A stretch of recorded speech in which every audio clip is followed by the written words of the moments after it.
All right, and welcome to the show. This is the Weekly Jargon. I am Jose Rodriguez. And Rohi Zachariah. And today, Rohi, we're talking about the beautiful bill. Yeah. Is it too big and beautiful? Well, we'll dive into that. But before we do, we'd like to give you guys a reminder, especially here locally in Madera. Rohi, let them know about this 4th of July spectacular that takes place every year. Yeah, again, as a Madera tradition, we're going to have the fireworks over at the fairgrounds. Gates will open at 5 with fireworks approximately about 9 o'clock. Expect to see a lot of food and drink vendors, a lot of crafts fair, kids area, and again, just reminding people that the feeling of the event is just, it's a community gathering. So it's not a big, overly exciting event in the sense of like parties and live music, but it's just to get together and have a little time to, with one another. So yeah, and that's I think a great tradition that's been taking place now for many years. Mm-hmm. We've had different venues in different areas. My understanding was that it was done here at Town and Country. Yeah.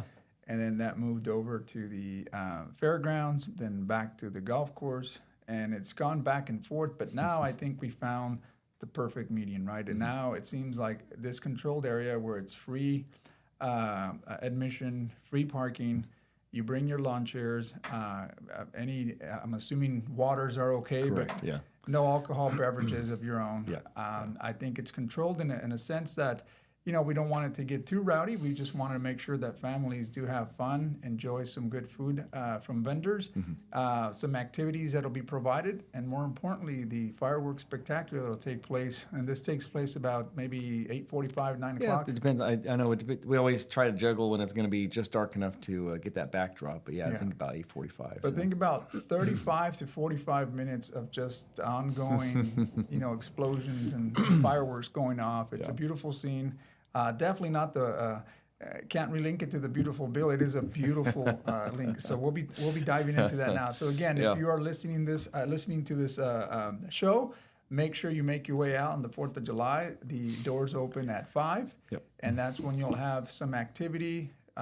Food vendors will be out there. Get yourself a spot. Bring your lawn chairs, and hopefully you enjoy the show. So with that is our public announcement that we have. We do have a city council meeting. So if you're interested in coming out and voicing your opinion, city council is open today. You can come on out at 6 p.m. Public comments start soon after. Love to see you there. But with that, I think that's all we have for a public announcement. We'll dive into what we're talking about today, Rohi, which is the beautiful bill. Looks like the Senate has passed. Tell me about this bill and how that can affect us here locally. Yeah, I mean, I'm from reading over it and kind of digesting a little bit of it. It sounds like the positives, obviously, with all the tax cuts to the local individual, and some of the reduction in, I guess, some of the, I won't say the government oversight, but I guess that the positives are supposed to be just a more efficient government. I mean, if you can believe that, I don't know. I mean, I don't think those words ever usually go together as efficiency and government, but it's saying things like housing and obviously being in a housing crisis. I mean, anything we can do to make it easier for people to get housing assistance like Section 8, the better. But where the cuts are going to come is at the government level. So it's saying that, while it's going to make it easier for you and I as individuals, government entities themselves aren't going to have the resources needed for that increase. So it may make it a little difficult when, basically trying to get that application through. And, we want to talk about some of the positives that it may have, especially implications here locally for small businesses, and then some of the cons of it, right? If it does pass, if it does succeed, then, there's certain things to look out for. But first and foremost, I think small businesses can certainly take advantage of this because with this beautiful bill, it does extend the Jobs and Tax Act that was placed back when Donald Trump's first term. And what that did is that doubled pretty much your standard deduction. So that'll continue because if this is set to expire in 2025, that previous tax bill. So if you don't bring something here, then that means your standard deduction will come down. Therefore, you'll probably have a bigger tax bill, right? So for any folks that are married filing joint, or you're single, or you're head of household, that doubling of that standard deduction certainly helped in offsetting some of your tax burden. Now, for businesses, currently I think they have a 60% bonus depreciation. Now with this new bill, I think you can go up to 100%. There's also, for any asset that helps you with your business, you also have a qualified business deduction that goes from 20% to 23%. So if you stack up all these things, if you're a self-employed small business making $100,000, for example, Rohi, you can see a deduction of your, let's say you purchased a vehicle that was for your business. So that puts you down to about $80,000 of taxable income. From there, you can take the QBI, which is going to be an additional 23%, which is about 18 grand. And then on top of that, you take your standard deduction if you're married at 30,000. So that certainly brings your tax burden quite low. And that is a positive, especially for small businesses. And again, for your average taxpayer, especially here, the median incomes are anywhere between 70,000 and 80,000 household median incomes. So that's going to be a benefit. Now, to that, there's also some caveat to that, right? You talked about having this bill could potentially impact some of our local agencies that depend heavily on federal funding, right? And Medicaid being one of them. And if that is the case, I mean, we just inaugurated the Madera Community Hospital that heavily relies on Medi-Cal reimbursement. And that's the state's system of providing health care to a lot of its residents here in California. Medicaid is the federal funding that provides funding to this, about 60% of that Medi-Cal. So you could imagine what could happen to areas like Madera that depends heavily on these reimbursements for Medi-Cal. And that could have an effect, certainly with services being provided. You know, we fought hard with these distress loans that we got. We fought hard to try to open this hospital, and just to, you know, have to step backwards now by possibly cutting services and or personnel to be able to make ends meet. Your thoughts on that? Yeah, I mean, again, the tax deductions and stuff, I mean, I know that the scare is they say that, you know, I mean, you need that money to run the government, but it always comes back around. I mean, that's the thing to think about. I mean, if I got an extra, you know, $1,000 in my pocket, the average American doesn't just sit on it. You know, I mean, it's got to go somewhere, and it's either going to go somewhere and be regained through a sales tax. You know, so if I go buy a new TV or, like you said, buy a car, I mean, those taxes aren't going down. So you know, it's going to come back around, and I think that spending, you know, when people look at the spending tax, it's something that is it's ongoing. It goes around many times. So my $1,000, you know, maybe goes and gets spent with you. You know, that 8.25% is tax, and then you go and you take that and you go buy. Oh, you need a new light for the business. So in that, now you got that 8% tax. So I mean, so it goes around many times, that $1,000, to kind of come back to the government in a roundabout way. You know, instead of just taxing the average American at the end of the year and saying this is how much you made and we're just going to take it from you. You know, so I think it gives you some working capital. Now, the hospital, I mean, yeah, I mean, when you say reductions in their core income, in a sense, I almost feel like the argument has to be there needs to be other strategies. You know, one of the things the hospital did, you know, under a prior administration, you know, they had an actual kitchen that was, you know, doing catering, for instance. It was another revenue stream. It was actually generating money. You know, and I know it's kind of odd to say, wait, this is a hospital. Why are they doing catering? But at that time, they were getting creative about ways to generate money. You know, they have this kitchen, they have the resources, they have the employees, and, you know, they were just looking for, again, just other revenue streams. Now, I don't know if that's quite possible in the hospital, you know, sense of what it is now, but I think that may be just one of those things where they have to step back and say, look, we're not just a medical facility, and then if we are, what things can make money? One of the things that they were making money at compared to the rest of the hospital was their clinic. And unfortunately, when they reopened, that was one of the first things they decided not to open, was the clinic. So there's some of those decisions I think they may have to kind of go back to and say, what makes us money? What is the more profitable things? I know that's kind of one of the reasons they didn't want to open the L&D was because that was a heavy loser for them.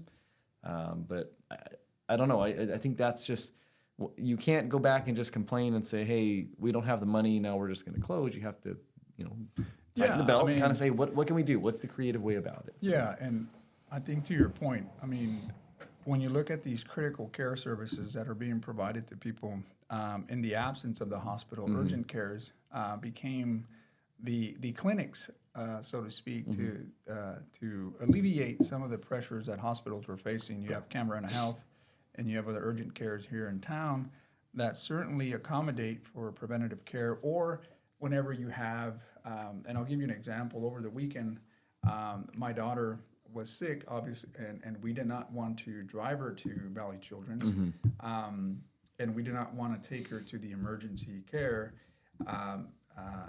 So we decided, well, why don't we call urgent care or call the Camarena Health? And sure enough, they scheduled an appointment. They were able to see and make sure that, one, tested her for COVID. Two, they checked her vitals, made sure if she had an infection or not. And it looks like, they gave her, a pretty good summary of what was taking place. Yeah. No real infection that they could see, but it gave us the sense of confidence that, hey, okay, this isn't pressing, that I can wait to see her regular doctor throughout the week. But we were concerned because we started hearing the coughing, the wheezing. I go, okay, this could be turn into some walking pneumonia. It seems like that's happening right now. And we wanted to make sure that if it was something we can do now, if it's a bacterial infection, then we start her on some type of antibiotics. But again, going through that process of just going through this urgent care, it seemed to relieve the issues. There's a teledoc. So hospitals in general, I think they're going to suffer some financial hardships, especially if they're heavily reliant on Medi-Cal or reimbursements. And is it a bad thing? Well, I do think it's hard because for a lot of the residents here in Madera, over 60% of them probably rely on Medi-Cal. And that's the state's insurance plan, right? That is for low-income folks that need some type of preventative care, medical emergencies, and what have you. So if you make cuts to that and or Medicare, then certain demographics are vulnerable. And when you take away services, it only depresses that more, especially when you already have somewhat of a depressing situation when it comes to your hospitals. That's another layer of financial hardship that you can certainly foresee in the future. Now, locally, we talked about it, Rohi, is that with these the Tax Cuts and Jobs Act, extending that, it may provide a sense of relief for our local economies because, to your point, I think it gives folks a bit more money. Now and when I say a bit more money temporarily, it just, because it extends to 2030, right? Sure. If this passes, but it gives people it gives them security that, hey, I can still get that standard deduction. I can still expect that refund, or I can spend it here locally. And again, that fuels the sales tax, because that's one of the major components of our revenues that we get here in the city. But in the long run, that's kind of what I look at, right? I'm pretty fiscally conservative in my home, so I look at like what can this take, what effect can this take in the next 10, 15 years, right? Because that's our kids. Yeah. Well, I almost want to speculate, that it almost be the combat to the high inflation, right?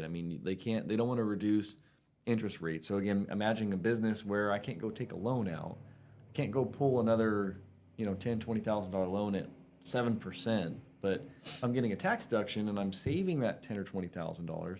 So now it's there to use almost interest free. Maybe it will be seen in that regards too, to say like, I have a little bit of this extra cash that I didn't have before, but it's taxed, it's interest free in a sense, Yeah.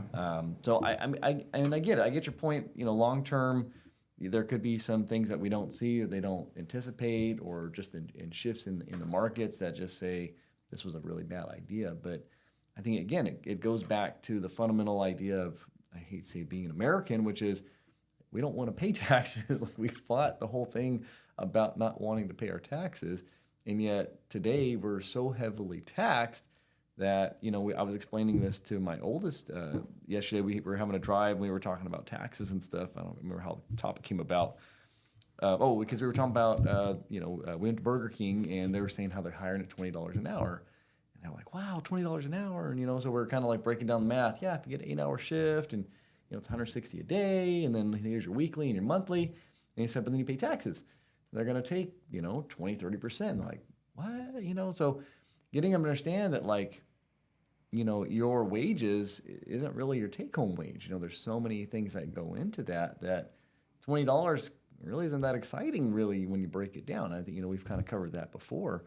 So I think the idea and why this hits a lot of, Americans is just because we don't like paying taxes. And we like to know that if I earn $100, I'm going to try and have that $100 as much or as close as I can to that number in my wallet for me to decide what to do with it. So I know that's kind of, I think, where people are latching on and saying, yes, we want it, Yeah.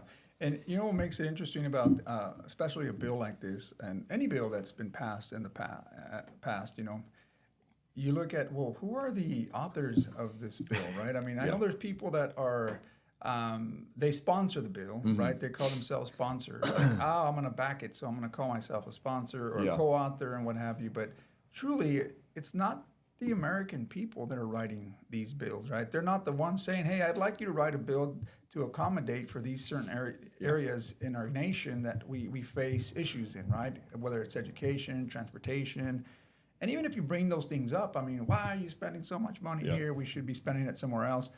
But the authors of it, I'm assuming, that have to be very well educated, intelligent, and also have interest in where that money kind of flows, because $3.3 trillion, Rohi, is no joke.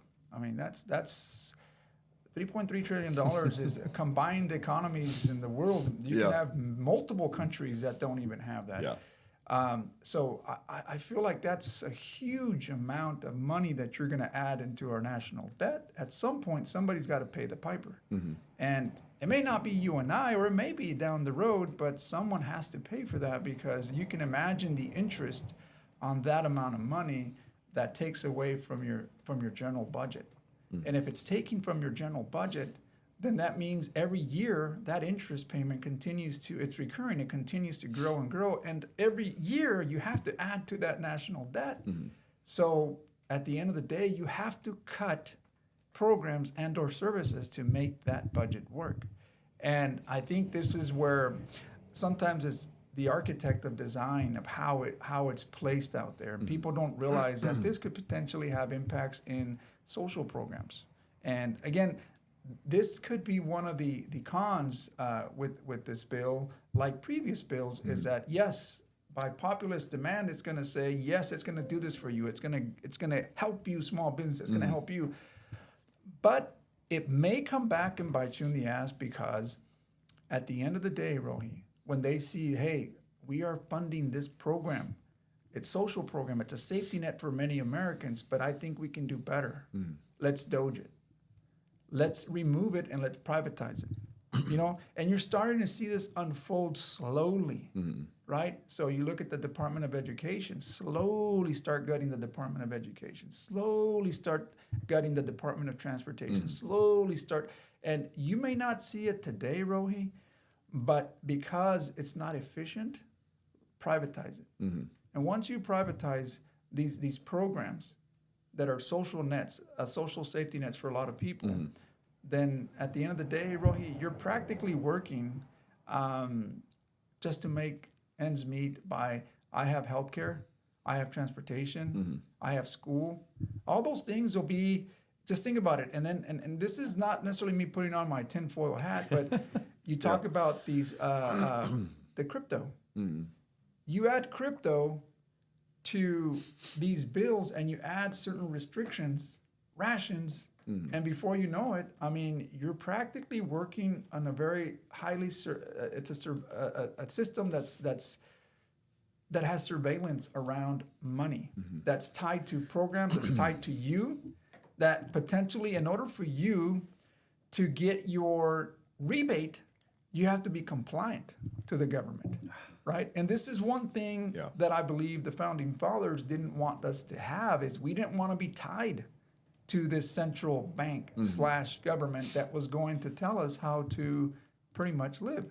So it may be a little far-fetched, and when I talk about that, it's only because I look at history and how history has taught us that Yeah. sometimes these governments, when they have such high debt burden, they become poorly rated, and investment is not there anymore.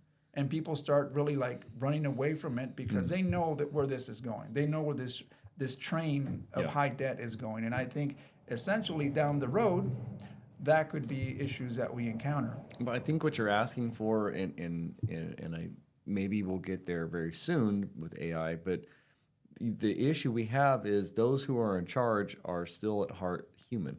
I mean, like the reason why, for instance, we like the word government or government entity is because we feel there's a safety net. We feel that there's oversight, that, if I have this program, there's a mechanism in place to make sure somebody's not stealing from that program. I mean, we know that still happens, but that's where I think we get tricked, is the thinking like, oh, this is a government program, therefore it must be legitimate, And I think like when you're saying crypto, crypto at its heart, yes, was the idea of the forefathers, which is we have no centralized bank, nobody's controlling it, nobody has this ability to influence, from the outside in a real way to like, how our money is growing and why do we have a debt and why are we in the hole trillions of dollars, right? Like there's a little bit of this, it's decentralized. There is no control over it. But I think their always struggle has been, it's a financial system. So that means at some point it has to convert from X to Y. And those people have been the ones that are, again, human. And because it's lacked government oversight, that's where people have ran off with millions of dollars and, taken all these people's money. But so you almost need a centralized bank or system where there is no human, right? There is no person that can have that outside pressure to say, oh, I have a way to scheme off some money here or move it here or, take care of Jose, who's my best friend. So I'm going to, none of that would be there. It would just be a governing body whose only job is programmed to just manage the money, and look for things that maybe we can't see, which is people stealing or people mismanaging or, so I don't know. I mean, but that's the only way you're ever going to solve most of the world's problems, is realizing that every single thing that we do, every program is ran by a person or persons. Even the word government, these are rich people that want to get richer, So that's why it's always a joke when, I hate to say, certain parties, want to push, raising taxes for the rich when they're rich themselves. People can't see, like, they're not trying to be nice. They're not generous people who just say, please take more of my money. That's just what they sell you on, and then they just make sure they have enough of the deductions in place so that they don't actually pay maybe as much as you think they are, So, and I know that's always one of those arguments too when it comes to taxes, is to say, like, just get rid of all tax exemptions. Just make it straight across. You don't get to write off charitable events. You don't get to write off all these things, right? Now let's see how much you're going to donate to this cause because you really love the cause versus, oh, I get an extra, $100,000 off my income tax, So I don't know what the real solution is. I mean, I don't know how you solve a lot of that problem without taking out that human aspect and relying on something that has no emotion and just is a system, Yeah, and I think that's kind of where we're heading because with the actions that are taking place, I think people are starting to realize that, hey, there's got to be a different way. There's got to be a different way of how I can manage and be able to bring people along to be able to see that, hey, outside of this centralized deal, there's other forms of, having to deal with people, having to deal in ways where we may have to take back ancient times and barter, but in a very crypto digital way, right? Where you may have a coin that could potentially say, well, this coin guarantees me something, right? Yeah. Guarantees me great. Well, that's all money is. Yeah. It's just a guarantee of something that I can take this and get this, When it's backed by some confidence or backed by something, I think that's what makes it valuable. I think we have surrendered the idea that we have some type of reserve in gold out there to back up every single dollar that's printed, where in fact, it's really just printed out of thin air. Sure. And we are reliant on, we have that trust that this government will continue to push the needle to where, yes, we'll continue to have the security. But history has taught us one thing, and here's one thing that I enjoy. I was watching this thing on Max, and it was a series on Rome, right? And it took place during the Julius Caesar era and forward, right?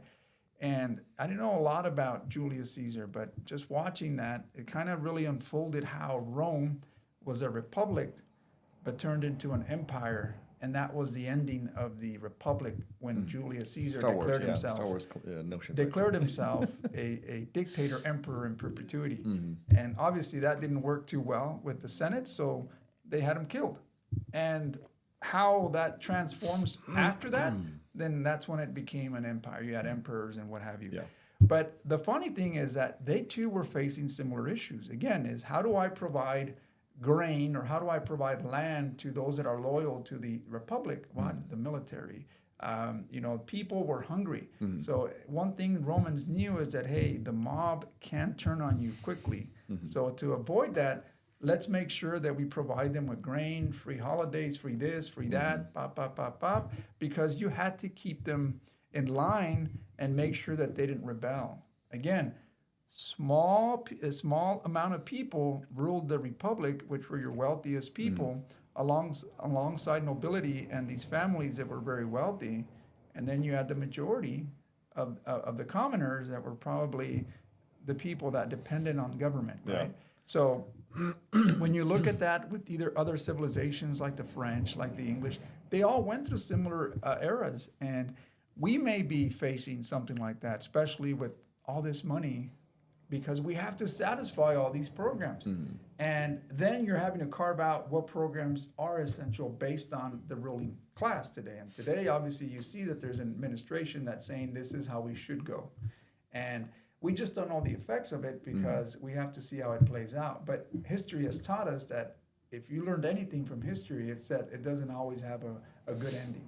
Yeah. Because the majority of the people are the ones that get screwed the most. Yeah, but I mean, again, going back to, I think California, some of their, it's always our iconic most failed system, which is like the California DMV, and looking at how painful it is to do those processes. How painful is it to get some of these things done?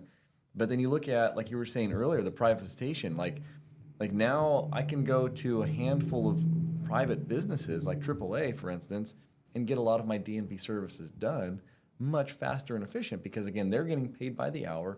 Their job is to get you in, get the job done, and get you out. Where DMV, to some degree, doesn't feel like that's really there. Like it's more of a unionized, like I don't care if this takes 5 hours to work with you, Jose. Like we're just going to take our time and make sure it's done thoroughly and efficiently. Where, can an AI do that? Can I go in and present my identification and it looks at it and it looks at me and knows we're the same people and there's a trust system in place and it gets it done, right? Like, I don't know. that is the future. That is exactly what's taking place. Rohi, you're seeing it unfold right before our eyes, is that China has a similar program now where everything is basically digital recognition and ties it to your personality or your who you are, your job. Your nest. They call it the nest. Call it the nest. Yeah.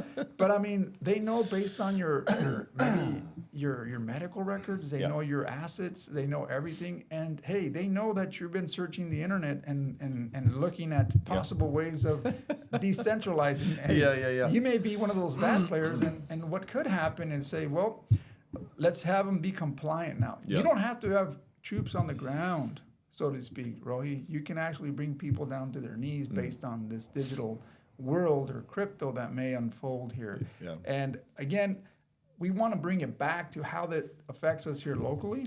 Right now, I mean, you're going to see a hype because it may provide those tax incentives to some of those folks that are very dependent on it, right? If you make $50,000 and you're married, well, guess what? It won't be a $15,000 deduction like it should have been Donald Trump's initial bill. It'll be double. So it'll help you offset some of that. So some of you are going to be winners. Some other folks may not. The SALT, for example, the sales and local tax has increased from 10,000 to 40,000. That may be a big help, especially for those people that pay a lot in sales tax, local taxes, and income taxes for the state.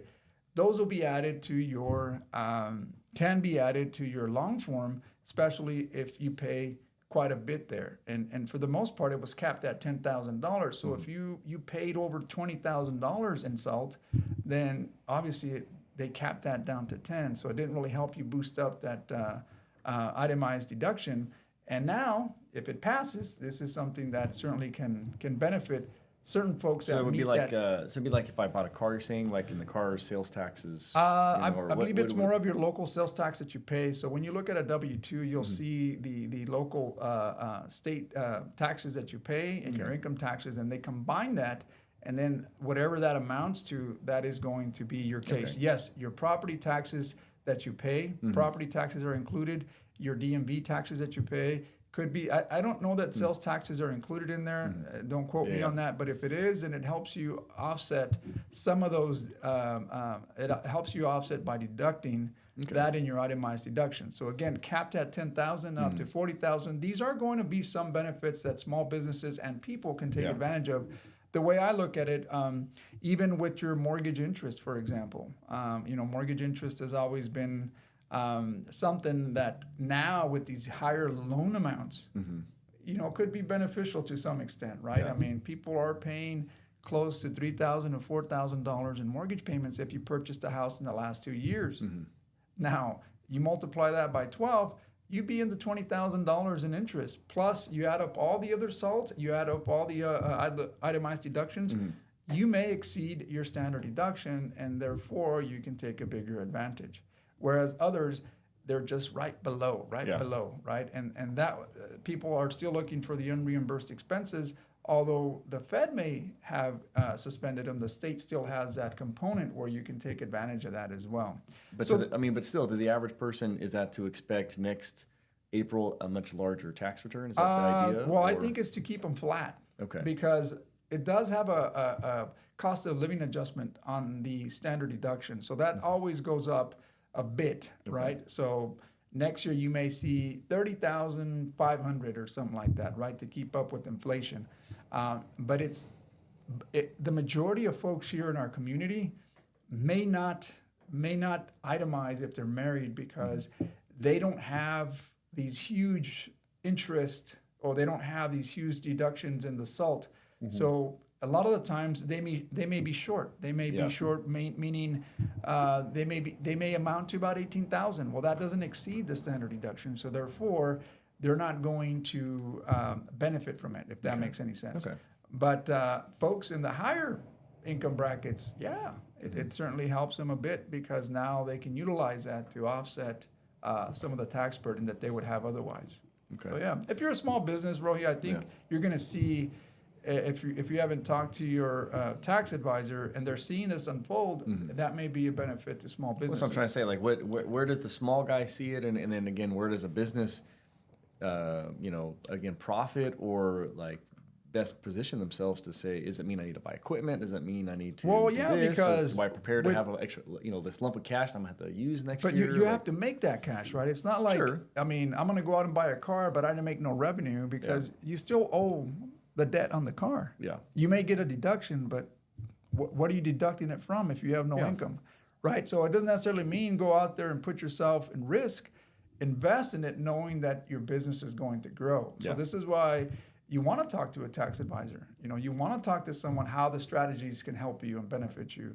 Okay. And I'm a local tax advisor, so come see me. Why not? I can help you with that. See, there's always ways to make money here. You know? Definitely. But I mean, it's more about informing folks so that they understand how this can impact you. Again, if it passes, it's passed the Senate. Yeah. I think the House had passed a version of it, and they certainly had the support. So if that passes, then the president obviously would sign it, Sure. and then it goes into law. And that seems to be where it may be going, because the stops were at the Senate, that the Senate may not. And you started seeing some Republicans like Ron Paul, really speak against it because of what it does to the deficit, right? It increases it by close to $5 trillion or adds an additional 3.3. Now your deficit's closer to the 5 trillion. It's a lot of money. Sure. It's a lot of money. And when you look at interest on that, I can't even fathom the idea on $1 million. Yeah. You think about a certain percentage on $1 million. Now you talk $1 billion. No, now you're talking 5 trillion. Well, maybe just default on it and then we'll be okay. Well, that's the problem, Rohi, is that I don't know we if owe people money to nobody, right? I mean, understand how they rate countries based on their credit ability. Although, we're but we have all governed. this gold. Who cares? Where is it? Where is the gold? Have you seen the gold? It's under Trump's mansion. Is it What are you really? talking about, Okay, you know? that's good. But and this is where you think that America is owned by Americans. Mm-hmm.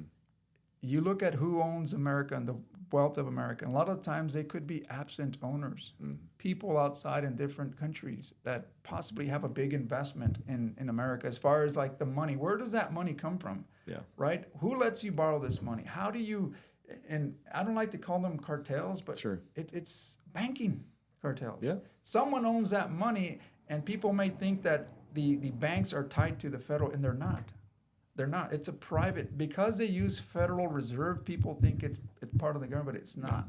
And this is where I think if you learn that to differentiate these two, you'll understand that, hey, we're actually governed by banks. Yeah. Believe it or not. And that's unfortunately because it's not only in America, it's in the world. Who owns the banks? Yeah. I know you and I don't. So we have money in the banks where we get this much of interest, but yet they use that money, Rohi, and they lend it out. And we're not participants in that. Sure. It's sad. But anyways, Okay. let's bring it back. Beautiful Yes. bill. Yes. Is it too beautiful, too big, or are we going to see some benefits? I think we did uncover that it will have some tax benefits to some folks. Yeah. But again, it could have some burdens on our local economies, especially with social programs that we heavily depend on.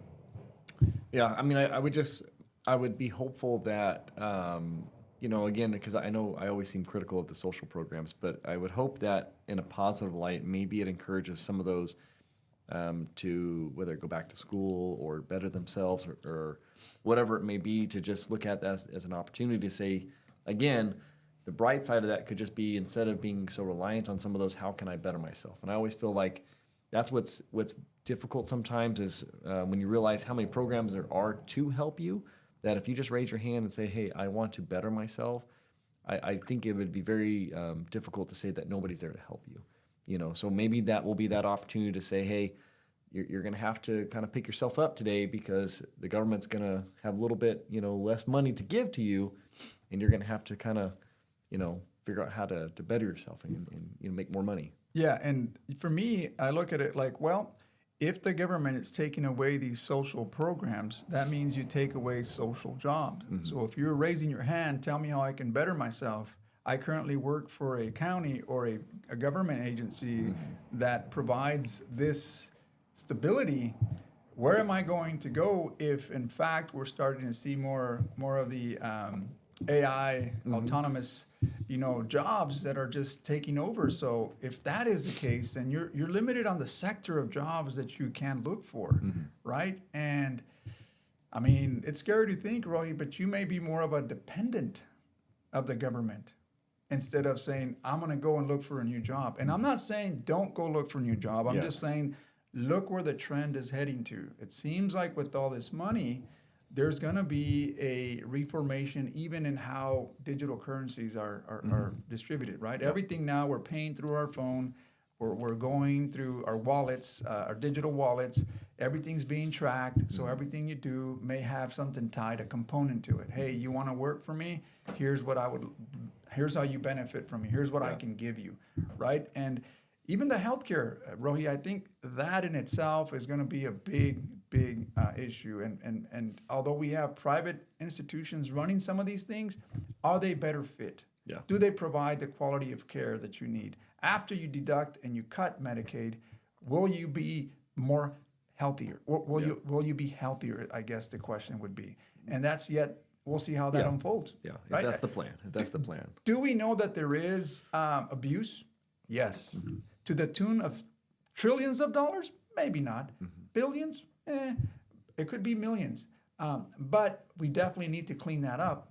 And then hopefully we have a better system in the future. All we can do now, Rohi, is, and I hate to use the word hope. I don't like to use hope. Yeah. I really wish that people find alternatives to be able to find ways to provide you better services that actually are more effective and efficient, but not so heavily reliant on government. Yeah. Right? Agreed. Because then we'll always have that issue behind our back. We'll always have to rely on that. But unfortunately, looks like we do rely on them quite a bit. So anyways, Yeah. we're coming into the 40 minutes. I think this was an interesting topic, Rohi. A beautiful bill, not necessarily to bash it, just to give you some pros and cons of what it may do. Again, this is an opinion. Our disclaimer is that we're here on the Weekly Jargon giving you our opinion. If you have any comments and opinions, please feel free to drop them and let us know what other topics you'd like us to cover. But with that, Rohi, again, tell these people why we want to see you at the 4th of July here at the Madera District Fairgrounds. I think it's going to be one of those you don't want to miss out. I think that's going to be the theme this year. Is there's going to be, I think the weather's going to be perfect. I know hot, but much cooler. And I think everybody's going to be there. So don't be that person that says, I missed out on that opportunity. So come see it. And what better way to start your weekend? Friday. Yeah. Right? Oh, all right. Start off with the bang, end up with the boom. So with that, thank you again for watching.